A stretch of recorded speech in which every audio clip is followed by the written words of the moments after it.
Salut et bienvenue dans Et on recommence, le podcast entre potes dédié aux remakes de films et de séries. Je suis Cynthia et je suis très heureuse d'être en compagnie de Élise. Salut. Et Hugo. Hello. Le film du jour, c'est le film d'horreur japonais Ring et son remake américain Le Cercle. Alors avant d'entrer dans le vif du sujet, est-ce que vous aviez déjà vu ces deux films et vous en aviez pensé quoi globalement? Hugo, je te laisse la parole. Moi, j'avais vu que le premier quand j'étais très gamin et ça m'a traumatisé. Ok. Et un peu par élitisme, j'ai pas vu l'adaptation américaine. D'accord. Et toi, Élise? Alors, je savais même pas que Ring, celui de Nakata, il existait quand j'étais plus jeune. J'ai découvert le remake du coup. D'accord. Et je l'ai vu quand j'étais très jeune, donc il m'a assez traumatisée. Pour moi, c'était un film exceptionnel. Du coup, on pourra en reparler. Ah oui. Et toi, Cynthia? Et moi, du coup, j'ai vu Ring aussi, alors à sa sortie sur Canal+ avec mes parents. Et j'ai eu super peur. Et donc ce qui est marrant, c'est qu'il y a moi une scène qui m'avait beaucoup marquée dans le film. C'est quand on voit la petite fille qui veut sortir du puits.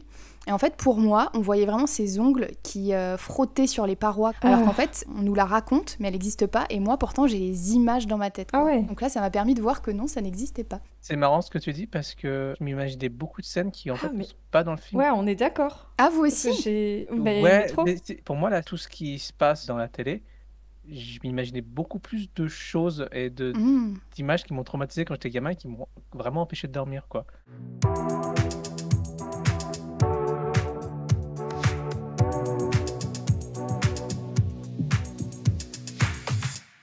Alors Ring, c'est un film d'horreur japonais adapté d'un roman du même nom de Koji Suzuki.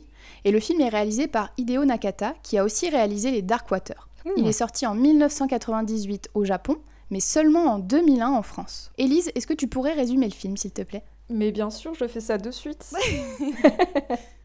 Alors, ça se passe au Japon. Une rumeur se répand parmi les adolescents.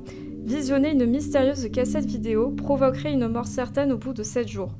Après le décès inexplicable de sa nièce, la journaliste Reiko décide de mener l'enquête, mais se retrouve elle-même sous le coup d'une malédiction. Pendant 7 jours, et pour sauver son fils, elle devra remonter à l'origine de la vidéo fatale et affronter avec son ex-mari, parce que sinon c'est pas drôle, le spectre qui hante les télévisions. Très bien. Alors le film a eu un succès colossal et il a rapporté plus de 1 milliard de yens, donc en euros ça fait à peu près 6,5 millions, Wow, pas mal. devenant ainsi le film d'horreur ayant le plus rapporté dans ce pays à l'époque. Et de la pré-production jusqu'au résultat final, donc à la diffusion, ça a mis que 9 mois. Déconne. Donc c'est 9 assez ouf. mois pour un film? Ah, c'est Ouais, incroyable. Ouais, incroyable. Ah et aux ouais. États-Unis, à cette époque, les Américains, ils ont épuisé leur franchise d'horreur. On en est déjà au 7e Halloween, 4e Alien et Scream 3. Donc, vu le succès de Ring, ils ont décidé de tenter un remake. C'est comme ça que Le Cercle est sorti en 2002. Il est réalisé par Gore Verbinski, le futur réalisateur des Pirates des Caraïbes, qui à l'époque n'avait jamais réalisé de film d'horreur, mais qui avait fait La Souris, donc un film pour enfants, et Le Mexicain, qui est une comédie romantique d'action, quoi. Donc rien à voir. Tellement pas. Donc à votre avis, est-ce que ce remake, il a eu un succès modéré ou il a fait un carton? Moi, je pense qu'il a fait un carton. Ok, et ben oui, carrément, effectivement. Et toujours à l'heure actuelle, il est 21e au box-office all-time pour les films d'horreur. Ok. Il a rapporté plus de 248 millions de dollars dans le monde, Wow. et même au Japon, il a cartonné. C'est ça Ah qui est ouais. drôle. Ah bon? Et si on va au niveau des notes sur IMDb, Ring, donc le film japonais, il a 7,2 sur IMDb, et Le Cercle, film américain, il a 7,1. Donc je trouve que c'est plutôt cool de voir un remake qui a rapporté de l'argent et en même temps qui est plutôt bien noté. Clairement. Ouais. Hugo, je te laisse résumer le film américain. Lorsque sa nièce Cathy est trouvée morte, foudroyée par la peur après avoir visionné une mystérieuse cassette vidéo, Rachel Keller, une journaliste américaine, décide de mener l'enquête. Aidée de son ex-mari, elle découvre que cette cassette est porteuse d'une étrange malédiction. Quiconque la visionne est condamné à périr dans de terribles circonstances. Rachel prend tout de même le risque de regarder l'enregistrement. Le téléphone sonne alors et le décompte mental s'enclenche. La jeune femme ne dispose plus que de 7 jours pour sauver sa vie et celle de son fils et annuler le sortilège du cercle. Alors, commençons par présenter le personnage principal. Au Japon, c'est Reiko, qui est interprétée par Nanako Matsushima, qui est une ancienne mannequin.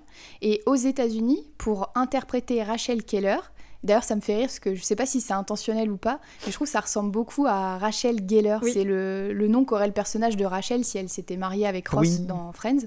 Donc J'y ai je pensé. sais pas si c'était un petit message des scénaristes à l'époque qui était pour ce couple ou pas, ou si ça n'a rien à voir. Mais... Petit message subliminal. Enfin bref, du coup, le rôle a été donné à Naomi Watts. Et donc, pour rappel, on la voit dans Mulholland Drive ou encore le King Kong de Peter Jackson. Et au début, on l'avait aussi proposé à quelques autres actrices de l'époque. Alors, essayez de deviner un petit peu. Merde, comment ça s'appelle l'actrice de Buffy? Sarah Michelle Gellar. Parce qu'elle a joué dans The Grudge après, donc je me demande si elle avait pas été choisie pour The Ring. Très très Ouais. malin. Mais c'est pas... Non, Ah. malheureusement non. Et est-ce que t'as une autre idée ou Élise, est-ce que tu penses à quelqu'un d'autre? Bah, vu qu'on est un peu sur le Friends, moi je pensais à Courtney Cox, mais Ah oui, pas mal. En plus, effectivement, elle est aussi dans Scream, donc pas ouais, mal, c'est pas pour mal. ça. Eh ben non, aucune des deux. Alors, il y avait Gwyneth Paltrow, Oh, celle qui ok. fait dans Iron Man, Kate Beckinsale, Ah, ok. celle qui est dans les Underworld, et Jennifer Connelly. Elle a été après dans les Darkwater. D'accord. Ah, ok. Qu'est-ce que vous avez repéré comme principale différence pour les personnages de Reiko et Rachel? En termes de personnalité, elles sont quand même assez différentes. Reiko, elle est un peu plus... Pas plus calme, mais elle est un peu plus discrète, je Ouais. dirais. Et en face, on a une Rachel qui est un peu plus... qui va un peu plus foncer dans le teint. C'est vrai que je trouve que Reiko, elle est très polie, calme, discrète, en retrait, un peu comme l'image de la femme classique qu'on a au Japon, je C'est un pense. peu ça, ouais. Mais du coup, c'est peut-être des interprétations de clichés, parce que c'est peut-être le cliché qu'on a de la femme japonaise par rapport à Reiko, et c'est peut-être le cliché aussi qu'on a dans les films de la femme entrepreneuse qui s'affirme et tout ça, pour forcément qu'elle rentre dedans, qu'elle soit un peu vulgaire. C'est un peu con, je trouve, parce que ça fait un peu marqué par son temps, Mm. je trouve. Mais même autre qu'elle, je trouve que les personnages n'ont pas besoin de tous s'agresser dans le film. Je sais pas si vous avez remarqué, mais Oui, c'est vrai. à chaque fois qu'ils se rencontrent, des nouveaux persos se rencontrent ou se parlent, ils se lancent une pique. Ouais, et bah même en dehors de fait des pics, je trouve qu'il y a plus ce côté ruse, truc comme ça dans la version américaine, Mm. parce qu'il y a une scène qui est pratiquement la même dans les deux films. C'est quand elles sont du coup à l'enterrement de leur nièce, qui est décédée parce qu'elles ont visionné la cassette. Et donc dans la scène japonaise, il y a Reiko qui directement va voir un petit groupe de filles, qui est hyper désolée de les déranger et qui leur pose directement les Mais questions, oui. et elle essaye d'obtenir les réponses de façon hyper, on va dire assez franche, mais en même temps polie, quoi. Ouais. Excusez-moi. La jeune fille dont on parlait dans le journal, celle qu'on a retrouvée morte dans la voiture, vous la connaissiez? Je vous en prie, dites-moi ce que vous savez. Alors que aux États-Unis, il y a Rachel qui débarque avec ses gros sabots, qui fume sa clope. Salut. Je me souviens, moi, à son âge. Avec ma copine, on allait se cacher dans ma chambre pour planer tranquille. Elle essaye de se faire passer un peu pour l'ado cool. Mais Mais- tellement. C'est ridicule. C'est ça, et même tous les ados, ils sont sortis d'une dramatinette des années 2000. Carrément. T'as l'impression qu'ils ont tous des problèmes. Il faut vraiment qu'on en parle parce que Oui. par rapport à ça, il y a la scène d'intro. Ah oui, tout à Ouais. fait. Ouais, ouais. Alors, déjà, dans la version américaine, les deux adolescentes deviennent des espèces de un peu bimbo avec l'uniforme scolaire américain, alors que l'uniforme scolaire, elles l'ont pas dans la version japonaise, Non. donc ça c'est un peu marrant. C'est vrai, ouais. Elles ont l'accent ultra californien. Quand elles vont répondre au téléphone en croyant que c'est le fantôme qui va les appeler pour leur dire qu'elle va mourir, la meuf répond Elle est où la vicodine de ta mère? Oui. Non, What mais the elles fuck, sont c'est- insupportables. Mais t'as envie de les baffer, Ouais. c'est des clichés Ah d'adolescentes ouais, tu américaines. plonges c'est- dans les années 2000 comme ça. Bah, moi, je me demande si c'est pas aussi parce que comme elles vont être tuées derrière, le fait de les rendre antipathiques, bah, on s'en fout qu'elles meurent. En Ouais, fait. il y a ça Elles aussi. parlent, elles sont très superficielles en fait. Alors que les petites japonaises, elles sont en train d'écrire leurs devoirs, elles sont habillées de façon vraiment. Je sais pas comment dire, mais. Bah, elles sont tranquilles, elles sont chez elles sont en pyjama ou Voilà, autre. c'est ça. Alors qu'aux États-Unis, il y a tout ce côté glamour qui est mis en avant déjà dès la première scène, quoi. Et du coup, ça revient au niveau du personnage de Rachel Mm. et de Reiko. Le personnage de Reiko, elle est jolie, mais elle est filmée de façon sobre. Oui. Tu passes de Rachel, le deuxième séquence où on la voit, elle est en train de s'habiller en petite culotte et Ouais. tout ça. Plus tard, ils aiment bien la foutre dans Ah, l'eau ça. et ils aient des vêtements C'est quand même abusé. bien moulants, transparents et autres. Je trouve que ce qui est cool avec Reiko, c'est que il l'habille toujours de façon assez classe. Enfin, ça va vraiment avec son personnage, sa personnalité, quoi, qui est discrète, polie, en retrait et tout. Et même dans le maquillage, parce que Rachel, elle est quand même blonde, donc déjà, ils ont voulu vraiment faire un contraste. Elle est super maquillée tout le temps, elle a toujours les yeux et les lèvres C'est ça, très ouais. maquillées. Et puis même dans sa façon de parler, elle est vulgaire aussi. Dès la première scène, elle ouvre la porte, elle dit « Oh shit !» alors qu'elle est devant son fils et Ah la oui, maîtresse il de y a son cette fils. scène, comme tu dis. Ouais. Et même l'institutrice, elle lui dit Est-ce que vous pouvez vous asseoir? Et l'autre, elle s'assoit sur le bureau, quoi. Je J'ai pas compris. J'ai dit, tu fais ça quand tu vas récupérer ton gosse. J'étais en train de m'imaginer la scène avec ton enfant qui est au CP ou je sais pas quoi. Je m'étais dit, ok, c'est peut-être intéressant d'un point de vue plan d'avoir le côté diagonal, mais en vrai, tu fais pas ça. Bah non, tu fais pas ça, c'est clair. Et même aussi, au niveau des émotions, je trouve que du coup, Reiko, elle se laisse pas trop aller dans les émotions. On la voit rarement pleurer, alors que Rachel, à l'inverse, elle rentre dedans. Bon bah elle pleure, elle va voir sa sœur qui est en train de pleurer, son mari il est en dépression, il dit qu'il dort plus de la nuit. On voit vraiment les émotions. Et même il y a un moment où elle est toute seule chez elle et on la voit pleurer sur son lit alors qu'il y a son fils qui est en train de s'occuper de la maison, quoi. Dans le traitement justement des sentiments, je vais rebondir à ça par rapport à la relation que chacune des deux ont avec leur mari dans chacun des films. Donc avec Ryuji et avec Noah. Ce que j'apprécie dans la version japonaise, et c'est peut-être un problème aussi de la société japonaise par rapport au divorce, du couple qui ne doit pas normalement se séparer et autres. En fait, tu sais qu'ils sont séparés et qu'il n'y aura aucune entente entre eux. Oui. Ce sentiment de couple qui s'est brisé, c'est en second plan derrière. Le but, c'est d'avancer l'enquête et de continuer dans ce quotidien. Alors que dans le film américain, il y a toute une scène où elle lui explose à la gueule. Ça veut dire quoi, ce regard ? Ça veut dire qu'on arrive au moment où je te traite de raté, qui ne finit jamais ce qu'il devrait faire, et où toi tu me réponds que je suis une maniaque qui ferait bien de se décoincer un peu. Là, je claque la porte, totalement énervée, et une fois de plus, je m'en veux d'avoir cru qu'un jour tu grandirais un peu. Et vers la fin, t'as tout le trope du on va se remettre ensemble, alors que c'est très clinique dans le film japonais, et je trouve ça presque plus réaliste. C'est ça. Je trouve qu'il y a un truc qui fait vraiment peur dans le film japonais, et ça revient au niveau aussi de la mise en scène. Tout semble se passer dans le quotidien comme si on les regardait, où en fait tu peux avoir peur de tout. Tous les plans sont filmés avec une valeur de plan où il y a de l'air qui reste à côté d'eux, et tu peux te dire, et il y a peut-être un truc qui pourrait se passer dans le fond, mais il se passe jamais rien. Et en fait, il y a beaucoup de moments où j'étais sous tension à cause des valeurs de plan, où tu as l'impression que c'est quelqu'un qui le regarde, mais en fait, il n'y a pas de champ contre champ, il se passe rien, c'est juste la façon de filmer la personne. Et il y a cette peur, je trouve, du quotidien qui avance au fur et à mesure par rapport à eux qui sont dans une histoire qui... ils sont en train de jouer leur vie. Et ils maîtrisent rien, en fait. C'est ça, et le reste du monde continue par rapport à ça. Il n'y a pas ça dans le film américain, parce que si on parle encore de mise en scène dans le film américain, le moindre truc est mis à l'outrance ou autre. La scène où elle regarde la vidéo pour la première fois, dans le film japonais, elle est super sobre. Elle découvre la cassette, elle la regarde, il y a l'appel. T'as l'impression qu'un truc peut surgir d'une porte, comme la réflexion Sadako qui surgit à la fin de la visionnage de la vidéo. Alors que dans la version américaine, tout d'un coup, le ciel s'assombrit, toute la lumière devient rouge, ça devient catastrophique. Je sais pas ce qu'ils ont aussi, mais à chaque fois que quelqu'un regarde la télé, ils sont collés à la télé, le visage sur la télé limite. Ils ont des problèmes. Tu dis les gars... Et il pleut toujours dans ce putain de film. Ça, je pense que c'est hyper lourdingue pour dire qu'elle a été noyée dans le puits. Oui, c'est omniprésent, alors que c'est plus léger dans le film japonais. Je trouve aussi qu'il y a un tout petit truc différent, c'est leur rapport d'être-mère. Donc c'est Yoichi dans la version japonaise et Aidan dans la version américaine. C'est pas les mères du siècle, mais je trouve qu'il y a quand même une bonne différence. Au Japon, quand on voit Reiko, pendant toutes les premières scènes, on la voit, elle, par rapport à son travail. C'est-à-dire qu'on la voit en train d'interviewer des jeunes. Après, on la voit, elle est dans sa rédac parce qu'elle est journaliste, donc on la voit travailler, etc.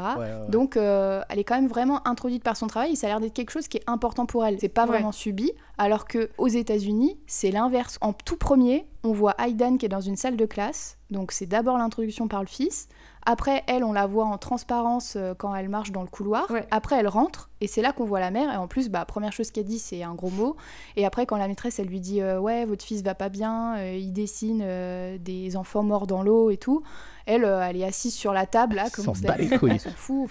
Et elle a l'air de plus subir quand même son taf, quoi. Parce que du coup, elle insulte son patron. Je lui dis « T'es virée », elle dit « Non, c'est moi qui décide, j'ai un truc à montrer ». Et même sur la fin, quand ça se termine, elle est contente de dire à son fils « Non, je vais pas travailler aujourd'hui ». Il y a quand même, je trouve, une différence là-dessus. Je suis d'accord. Et en plus, elle s'en occupe, quoi, Reiko, dans le reste du film. Elle va le déposer à son grand-père. Dans la version américaine, mais on l'a laissé à la maison. Il m'a fait de la peine, le gamin. Puis on le retrouve en scène de fin, avachi au sol, par terre. T'as l'impression qu'il est mort, alors que c'est juste parce qu'il s'est endormi pour le mettre dans son lit. Mais qu'est-ce qu'ils ont fait, les gamins, on dirait que c'est un vieux pépé, tu sais, emprisonné dans le corps d'un gamin. Mais oui, non, mais c'est clair. Et je trouve que là où c'est le pire, c'est que du coup, effectivement, Reiko, elle le donne à son grand-père pour qu'il soit en sécurité. Alors que Rachel, qu'est-ce qu'a fait de son fils ? Elle le donne donne à sa tante, qui est du coup dans la maison où la dans petite fille est le morte. deuil quoi. total, tu sais. Tiens, occupe-toi de mon Non, mais gamin. C'est horrible. Ouais, c'est ça. Et lui, il est dans la maison où sa cousine est morte, quoi. Enfin, parlons du fils. Allons-y. Parlons du fils. Incroyable. Parce que là... Tu sens qu'il en a gros sur la patate. Il a des choses qu'il devrait pas s'occuper à Ouais. son âge. Bon, on peut dire qu'il est horrible quand même physiquement, non? Parce que le petit Yoichi japonais, il est tout mignon physiquement, il est tout chétif, on a envie de le protéger. Il a quoi, genre 5-6 ans max? Ouais, c'est Le ça. Aidan, là, il a 9 ans. Il a les yeux cernés, le regard flippant, il appelle sa mère par son prénom, il est hyper intense. Et en plus, il est super énervant. Ah, moi, je l'ai détesté, ce perso. Et il contredit tout le monde, il est juste là pour être chiant. Ouais, mais il Oui, est mais insupportable. c'est vrai qu'il sort des phrases et tu te dis, mais pourquoi? Pourquoi tu sors Oui. ça? Je sais pas si vous y avez cru, mais moi, je trouve que ça Ah non, mais sort un pas peu du film, tout. hein. Il est juste chiant. Petite anecdote, du coup, l'acteur qui fait Aidan, il la joue aussi dans de Massacre à la tronçonneuse, mais en tout cas, à un moment, il a arrêté de jouer, il est devenu avocat. Ah, ok. D'accord. Bon, écoute. Bah, il a bien fait. Très bon choix.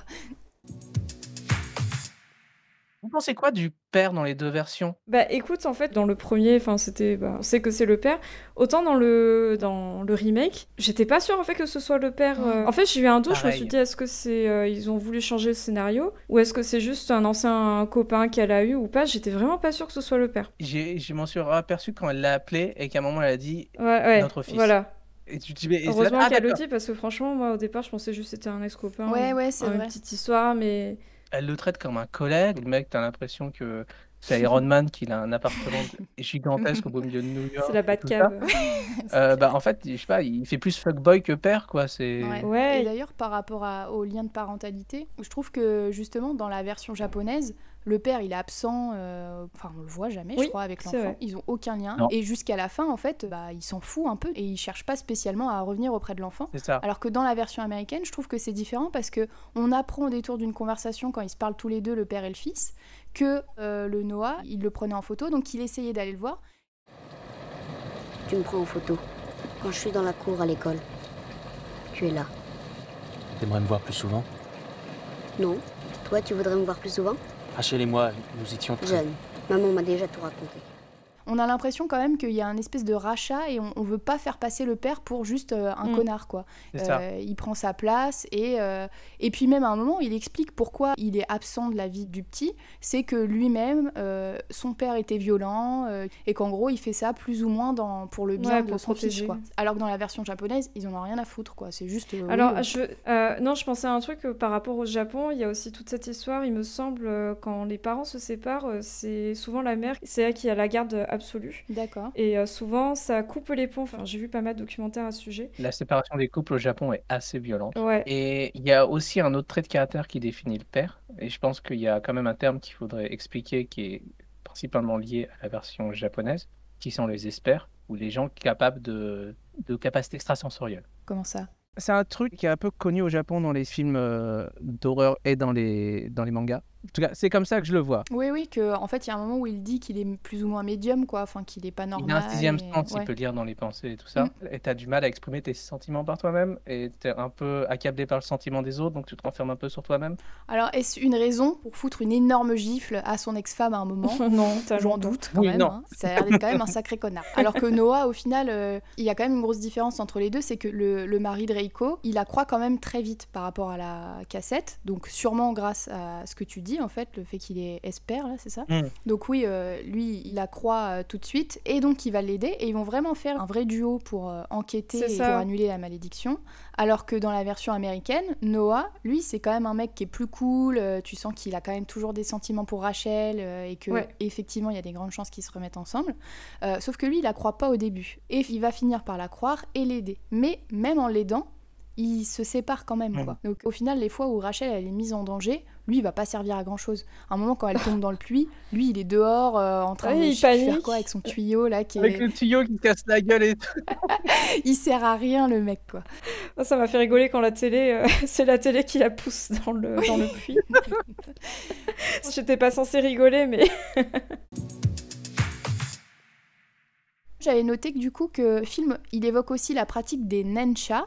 Donc en gros, c'est le pouvoir de certains médiums qui pouvaient faire des impressions sur des plaques photographiques par la pensée. Oh. Le personnage de Shizuko, donc c'est la femme qui se coiffe dans le miroir là, dans la VHS, Ouais. donc la mère de la petite fille vengeresse, on va dire ça comme ça, elle est basée sur une personne qui a vraiment existé et qui aurait eu le don de voyance et qui se serait suicidée en avalant du poison. Je savais pas qu'il y avait quand même une espèce d'événements liés à la vraie vie qui ont peut-être fait sensation au Japon à ce moment-là. Ouais, Donc, bah, j'ai l'impression que c'est quand même, ouais. comme toi t'en parlais, là, les experts, j'ai l'impression que c'est quand même très proche des croyances japonaises en fait. J'ai l'impression C'est qu'ils ça. croient beaucoup à ce genre de choses. Ouais, ils sont des très dans le médiums. folklore. Et d'ailleurs, Mm. comme tu disais, en fait, ils ont voulu s'inspirer enfin, tu vois, du folklore un peu Oui, mythologique. complètement. Et je trouve qu'en fait, à partir du moment où elle a réalisé que le fils a vu La cassette. la cassette, Mm. je trouve que c'est plus son taf en fait. Ça devient sa raison de vivre, de Oui, sauver son gamin. totalement. Alors que Rachel, ça reste la journaliste avant tout. Enfin, quand il va voir le père de Samara, elle s'introduit en tant que journaliste et tout ça. Il répond: Ah, vous les journalistes, vous voulez toujours révéler la Mhm. vérité et tout ça. Mais en fait, j'ai la tête, ah, on est toujours dans cette histoire de journalisme. Oui. Et ça enlève totalement le côté humain du film japonais où en fait les gens sortent leurs sentiments, et leur vécu et leur histoire et leur traumatisme. Mm.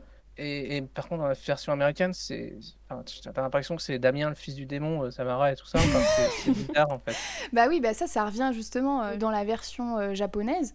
On voit jamais le visage de Samara, la petite Ouais. fille vengeresse. On voit juste à un moment son œil qui est hyper flippant. Et d'ailleurs, fun fact, je sais Ouais. pas si vous savez, pour faire cet œil, c'est un homme qui a été filmé pour qu'il soit plus gros à l'écran. Ah. Il s'est rasé les cils carrément pour que ça fasse encore plus flipper. Ah, ça marche bien. C'est vrai que c'est méga flippant quoi. Ouais, il est flippant. Et aux États-Unis, ils ont fait tout l'inverse, c'est-à-dire que Samara, on voit son visage, l'actrice elle est maquillée et elle a même des prothèses pour donner vraiment l'impression d'un visage déformé. Certes, il y a une petite différence de budget entre les deux films, mais limite c'est plus flippant et mystérieux de pas voir quoi, je Je trouve. suis totalement d'accord, ouais. On dirait un maquillage d'Halloween. Ouais, ça a Enfin, mal vieilli. Je pense qu'ils ont trop voulu en faire sur le maquillage pour rendre le côté horrifique, ce que je peux comprendre Oui. après. Mais je trouve que par rapport à la version originale, ça marche moins de trop montrer. Puis ok, l'effet dans la version japonaise du truc en négatif quand il meurt, ça fait chipouille. Mais le fait que dans la version japonaise, quand elle sort, elle rampe au sol, Mm. elle se lève en version remise en arrière de l'image, ça Ouais. fait totalement pas naturel. Et elle est proche de lui, tu sens. Ah, putain. Ouais. Ouais, Moi, c'est le flippant. pire truc qui me fait peur dans toute ma vie, c'est un truc qui avance lentement vers moi et qui peut rien Exactement, faire. complètement. Sinon, par rapport à la version américaine, où, bah, putain, elle sort de la télé, elle se téléporte et machin. Ok, C'est un ok. Avengers à la fin. Ah non, mais c'est Ouais, après, c'est vrai qu'Hugo, tu dis ça, ça me rappelle. Je suis totalement d'accord, mais en fait, quand j'y pense, quand j'étais plus jeune, je l'ai vu, je pense, vers 12 ans, ce moment-là, il m'a traumatisée. Mais parce que Oui. j'ai plus le même œil que maintenant, mais. Bah, dans tous les cas, ça reste, ça fait quand même peur, Ouais. soyons honnêtes. Ouais, en vrai, je suis en train de réfléchir, je me dis, c'est pas vraiment ce moment qui m'a fait plus peur quand j'étais plus jeune, c'était plus regarder la cassette. Parce que je me souviens très Oui. bien, quand Mm. j'étais plus jeune, je restais un peu tard, il fallait pas le soir, et j'allais sur YouTube pour regarder la vidéo, quoi. On jouait à ça quand on était plus jeune. Ah ouais? Vous avez pas fait ça? jamais. Je te comprends pas, Elise. Moi, de mes 12 ans jusqu'à maintenant, parce que je pense que ça m'a exorcisé, je peux pas voir de la neige sur la télé. Ah Ça me ouais, fait bah pareil. flipper. Non, mais après, je pense que c'était l'époque aussi, il y avait aussi une série qui s'appelait Supernatural. Ah, Et- Hugo est fan. Tu parles à un grand fan, tu parles à un grand fan. Moi, je vivais pour cette série quand j'étais plus jeune, et c'est vrai qu'il y avait plein de petits moments comme ça, avec Bodhi et compagnie. Pour moi, ça faisait partie du même mythe. Et du coup, c'est vrai qu'on aimait bien se faire Mm. peur le soir, soit en Mhm. regardant les cassettes de The Ring ou des trucs comme ça.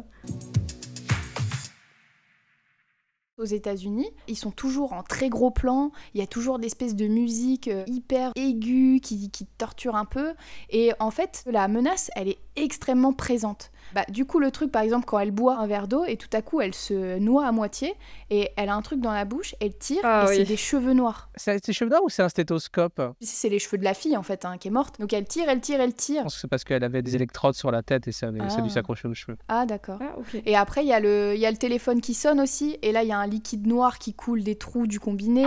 À un moment, il y a une mouche sur la VHS Oui, aux États-Unis. Il y a Jeff Goldblum qui va apparaître.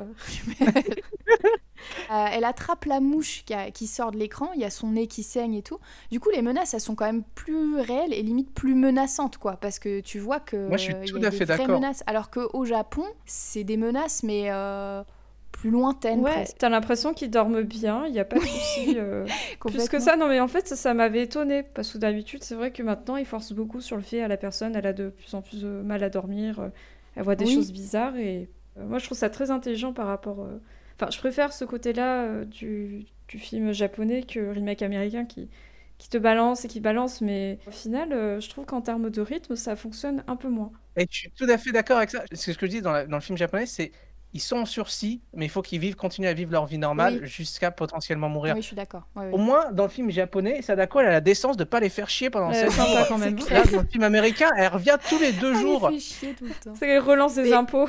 Non, mais il faut parce que dans le film japonais, t'as le compte à rebours qui est... Je trouve que j'adore comment le compte à rebours Ah, des ça, gens j'adore. arrive, Oui. juste avec Le la son, date, ouais. avec le son qui est super. Oh là putain.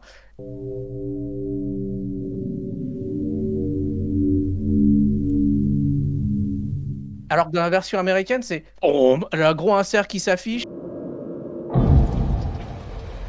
Il y a aussi beaucoup plus de scènes d'action et de tension dans le film américain. À un moment, il y a quand même Rachel qui prend un ferry, il y a un cheval, Ah, et le cheval, le cheval, il prend peur, il se cabre, il s'échappe de sa caisse, il galope sur le bateau.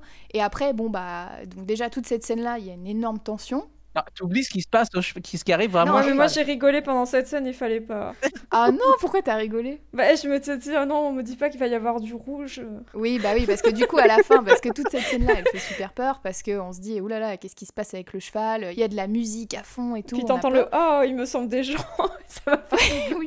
Et après, en fait, il saute dans l'eau, le cheval, et bon, bah, malheureusement, il y a un peu de charpie de cheval faite par les hélices du bateau, quoi. Ah, il y a de la boucherie chevaline. Ouais, Oui, c'est- il y a quand même pas mal de sang, alors que dans la version japonaise, il n'y en a pas. Ouais. Même dans la version américaine aussi, t'as le mec qui se suicide à la fin, donc qui est censé être le père de la petite fille qui est décédée. Il s'électrocute avec des télés. Ouh, la télé, c'est mauvais. Donc voilà, en plus, pour le coup, la scène, elle est quand même assez choquante visuellement. Oui, enfin, oui, oui, oui. Puis il a pas tapé un moment juste avant, il me semble, quand il regarde la télé d'ailleurs. Oui, ah oui, oui, c'est vrai. Il la tape, frappe, mais c'était gratuit. Et mais puis ça, après, il c'est s'en va avec la bizarre, quoi. télé. Et j'ai pas compris. Avec le mort de cheval, il lui retourne une Oui, droite. c'est vrai que elle est bizarre cette scène, parce Ouais, qu'après, en fait, il s'en fout et il va se tuer. Donc, Oui, puis même, elle me dit, mais ça va pas, qu'est-ce que tu fais? Tu vois partir.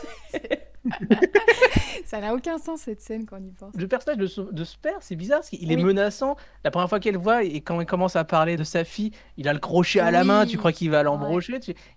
Par rapport au père dans la version japonaise, qui est juste en déni, et qui a quand même une belle histoire de salaud, qu'il a essayé de vendre un peu sa fille avec ses talents d'espère, beaucoup plus Oui. prononcé qu'elle peut tuer des gens. Donc il y a tout ce truc un peu de traumatisme sur ce fantôme vengeur, de choses injustes qui lui ont été Bah, faites. et puis en plus, c'est lui qui l'a tué aussi. C'est lui qui la fout dans le. On le voit dans le puits. flashback. Bon, c'est vrai que c'est un peu drôle avec le son, c'est avec le boum quand il la quand il la fout dans le Bon, moi perso, ça m'a pas fait rire, mais je peux comprendre.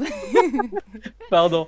Et le truc qui m'a fait chier, c'est dans la version américaine, mais en fait, Samara, c'est la fille du malin, quoi. Oui. T'as l'impression, elle est mauvaise par nature, elle a été mauvaise quand elle était en vie. Il n'y a pas ce côté d'influence d'autres personnes qui l'ont poussée à avoir un mal-être, en fait, et à devenir un fantôme vengeur. Et d'ailleurs, la VHS, on n'en a pas totalement parlé, mais au Japon, elle est quand même très courte. Elle dure une vingtaine de secondes. Et aux États-Unis, elle dure 1 minute 30. C'est ça. Donc c'est Gore Verbinski, le réalisateur du film, qui a fait cette VHS.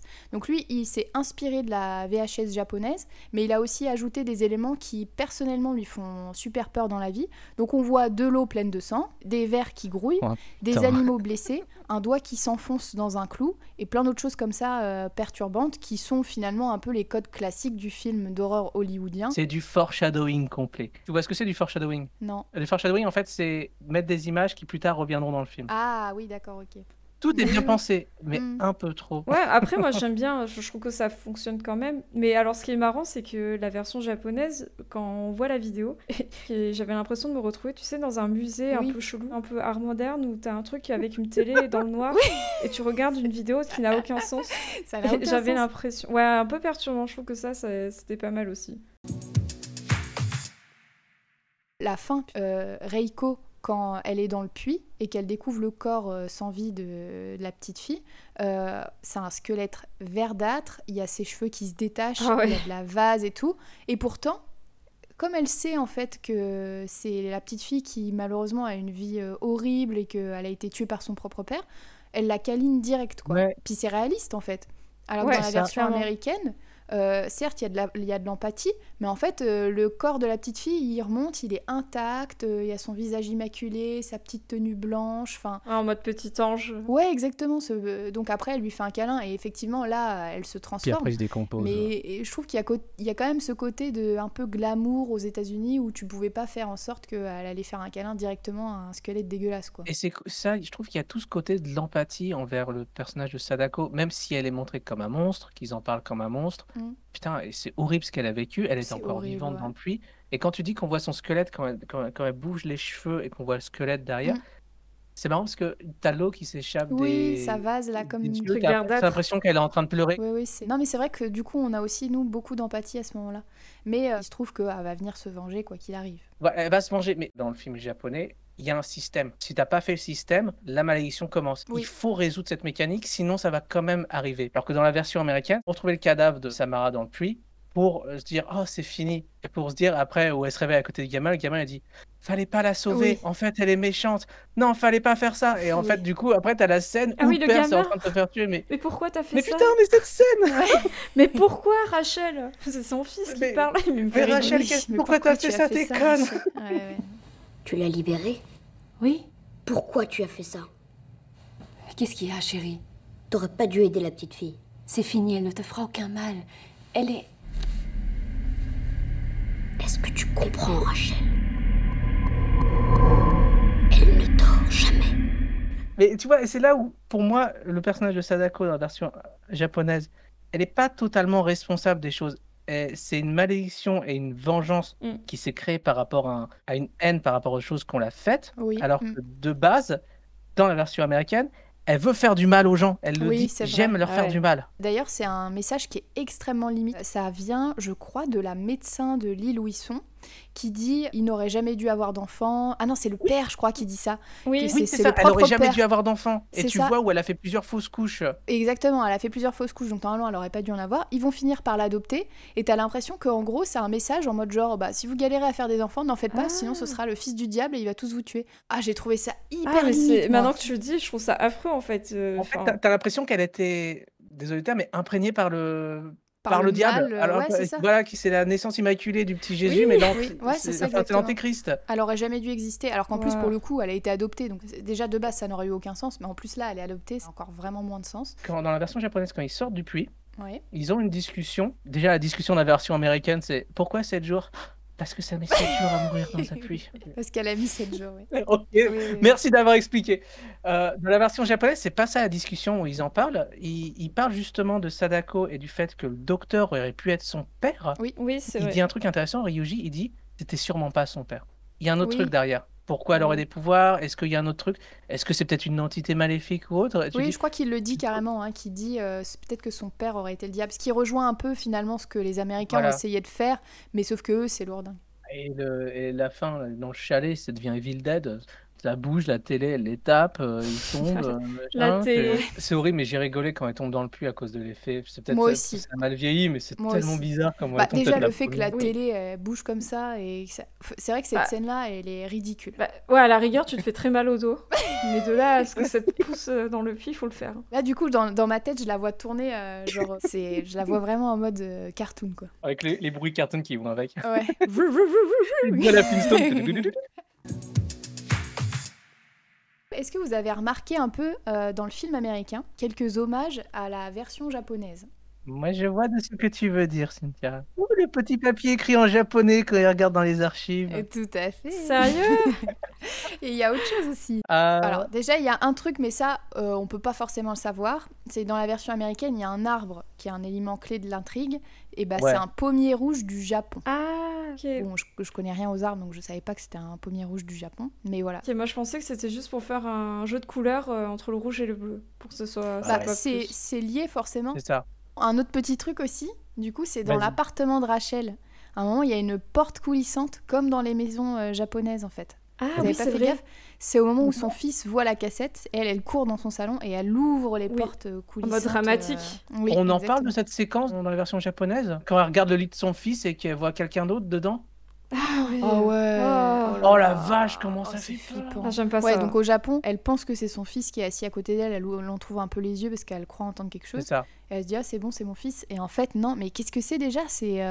Mais on voit sait pas, pas, parce que c'est une ombre. c'est Ouais. juste une silhouette d'une femme qui est en mode en position fétale dans le lit et tu te Oh dis là là. Ah, le petit cododo qui fait plaisir.